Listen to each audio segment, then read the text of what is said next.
Boris Johnson must be handed a significant win on fisheries for the European Union to secure a Brexit trade deal, a senior MEP has claimed. Christoph Hansen, an EU Parliament Brexit Sherpa, said the bloc would have to meet the Prime Minister's demands to clinch an agreement. His warning comes as senior figures in Brussels brace for a last-minute trade-off between access to Britain's waters and the bloc's demand for a level playing field. Mr. Hansen told an event, "There will be compromises to be made on fisheries. The status quo, that is somewhere we're not going to land." Michel Barnier, the EU's chief negotiator, has discussed the need to compromise in the trade talks if there is to be an agreement before the end of the year. But hardline coastal states, led by France, have rejected any potential climb downs tabled by the Brussels diplomat. French President Emmanuel Macron wants near parity access to Britain's coastal waters as the price of any Brexit trade deal, despite being set to lose out on vital opportunities in the UK's fishing grounds. French fishermen have backed a compromise.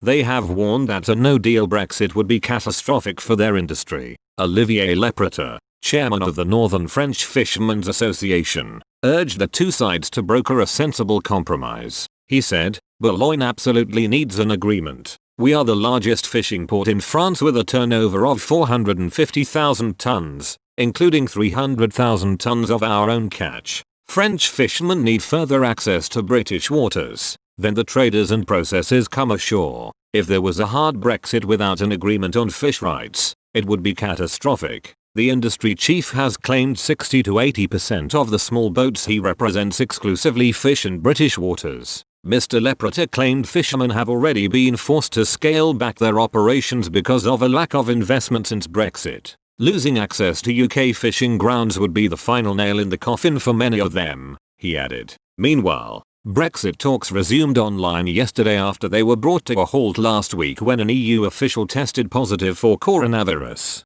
Mr. Barnier is expected to travel to London for face-to-face talks later this week. Mr. Johnson is expected to personally intervene in the trade talks amid rising hope a deal can be secured in the coming days. Downing Street said there are still issues that need to be resolved as talks resumed yesterday, but the Prime Minister and European Commission President Ursula von der Leyen are to talk to push an agreement over the line.